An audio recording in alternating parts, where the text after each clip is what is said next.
my name is Andrew Lockhart. Yesterday I fell asleep in the park and got sunburnt. Quite badly actually. Well, it doesn't hurt, but I do look like one of the pills from Dr. Mario.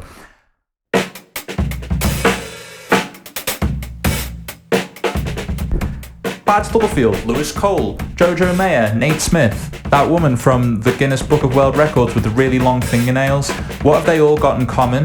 Well, of course, they all break things, and for most of them, they break beats. The woman with the long fingernails, she just breaks records for having really long fingernails. But the other guys, they break beats, and they're really big inspiration for me.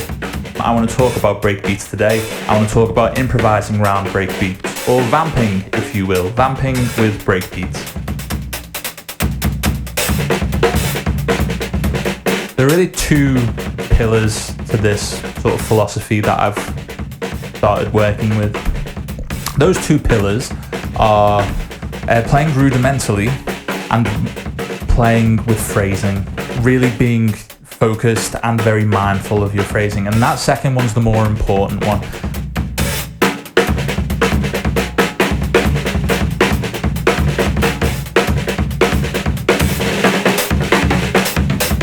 Let's start with the rudiments. We're going to play a single stroke roll. We are going to take all the rights from a single stroke roll, right, left, right, left, right, left, right, left, and replace them with kick drums. Kick left, kick left, kick left, kick left. Right, not crazy. We're also going to accompany that. We're going to play that as 16th notes. We're going to accompany that with the right hand on the hi-hat or the ride cymbal, playing 8th notes. Here's me doing it slow.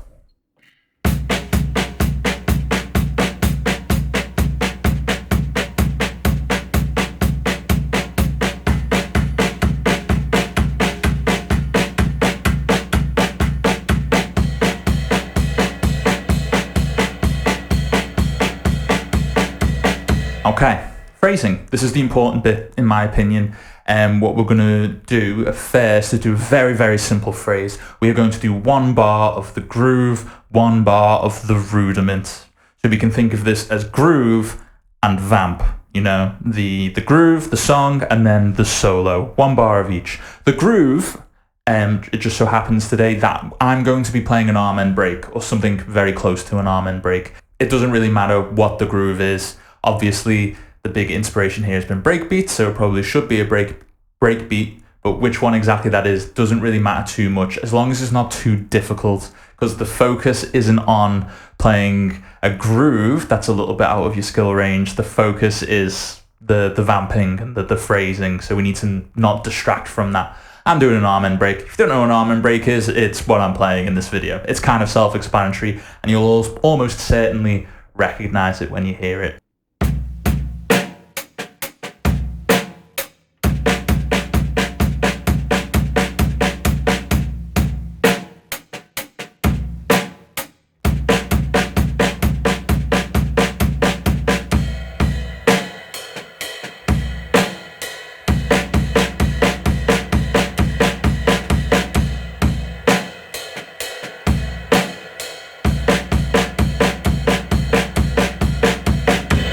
So, a very straightforward way of phrasing it. That's a bar of the groove, a bar of the solo. What if we get a little bit more specific? What if instead of playing 4 whole beats, a whole bar of the rudiment, we just play half a bar? That's 2 beats of the rudiment.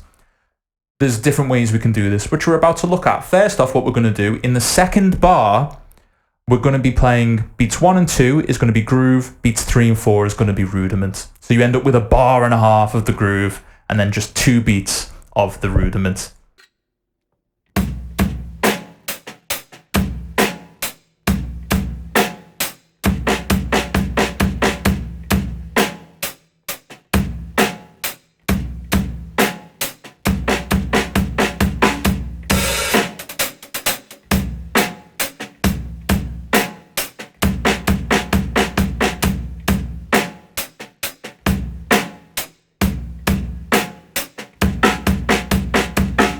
In this next example, we're going to take that 2 beats of the single stroke roll, and instead of playing it on beats 3 and 4 of the second bar, we're going to play it on beats 1 and 2.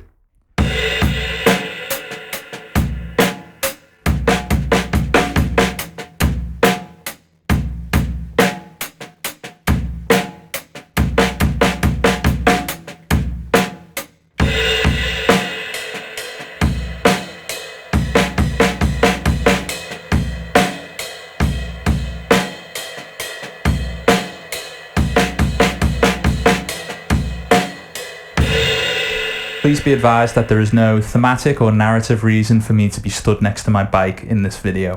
So instead of being so specific, what we're going to do now is take a more long-winded approach, a 4-bar loop where the first 3 bars are the groove and then the last bar is the rudiment, a full bar of the rudiment. These longer phrases, I think, are pretty much the most important, not because they offer up something new technically for you to achieve, but it really hammers home a more realistic context and use case for this stuff. It's unlikely that you're going to be spending minutes on end in a song sprinkling this stuff in every bar or every 2 bars. Much more realistic would be 4 bars, 8 bars, 16 bars. So the longer phrases are really important, even if they don't offer something new technically. So give this a practice, like I did.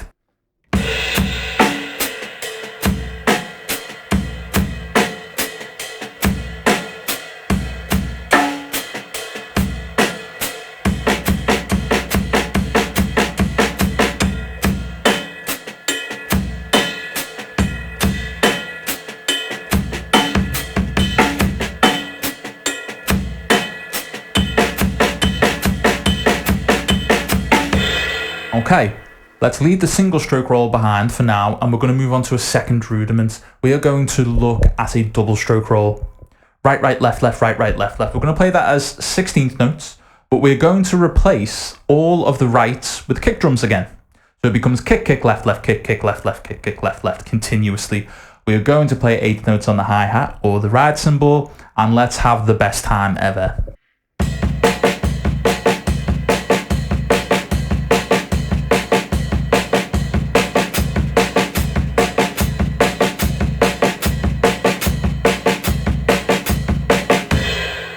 I find improvising around breakbeats a little bit difficult because breakbeats, unlike say like jazz, I feel like the actual beats are a bit more prescriptive. They're more discrete, right? It feels like you're either playing the groove or you're not playing the groove. It's not that fluid, but it can be. There was a specific performance that really enlightened and was my epiphany for how I'm going to approach this. And that was a song called Lewis Cole Sucks. It was a Scary Pocket session with Lewis Cole on drums, and he does like a bit of a breakbeat solo in the middle. Not that long, but it's really, really good, and it really illustrated to me what I need to focus on.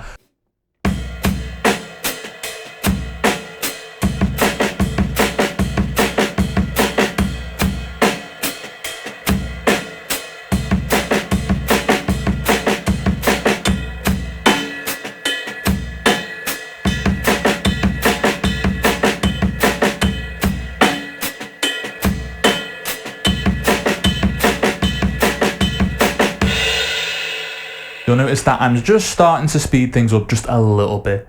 There are many different ways you can approach this. You can really sort of just blast through the whole PDF at 1 speed and then blast through it all again at a slightly higher speed, or you can increase the tempo as you go along. There are sort of benefits and drawbacks to both, but what I recommend is just doing both. You should practice this stuff a lot anyway, and it can keep it engaging to sort of approach it tempo-wise, keep approaching it in a different way.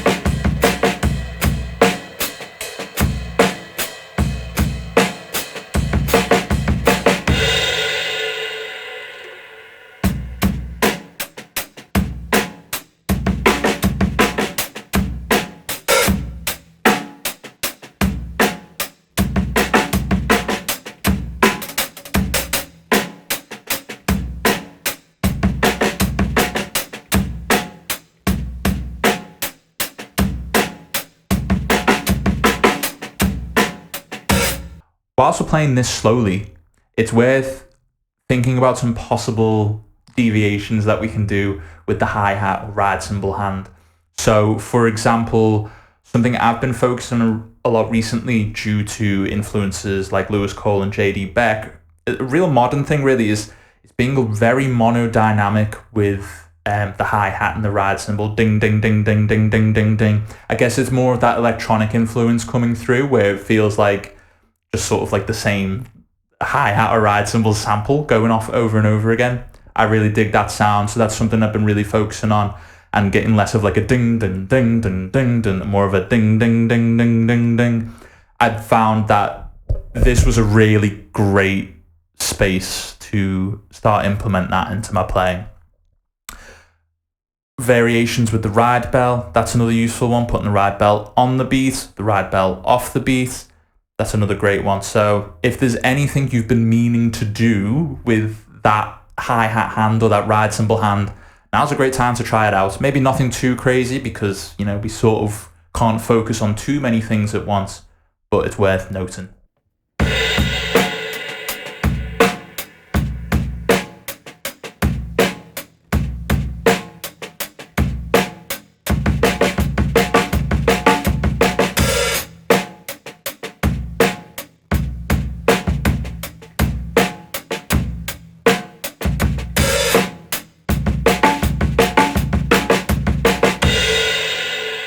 Okay, so combinations, when you think about the cross-section of the two rudiments and how they can be combined, and then all the different ways we can phrase this stuff, the amount of exercises we could be doing with combinations could go on for a very long time. Here is a subsection of all these possibilities, specifically the ones that if you're coming from this place sort of as a beginner, maybe not a beginner, but sort of new to this style of playing, these are the best ones to take a look at.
what you want to start doing is just start trying to construct and, more importantly, improvise just little 30-second, 1 minute, 90-second, essentially funk solos, as if they were appearing in the break of the middle of a funk song. Not too fast. In the example that I'm about to give you of me sort of improvising with this stuff, I'm playing about 100 BPM, which, you know, it could be slower, it could be faster. Don't be afraid to go really, really slow. What I'm really listening for and trying to achieve with the improv here is just a bunch of different ways that I can phrase it and move things around and just have fun with it and be experimental. Sometimes I will play rudiments for an extended amount of time. Sometimes the rudiment will just come out in little bursts. Basically all the things that we've been trying to practice and trying to get naturalized into our musical output.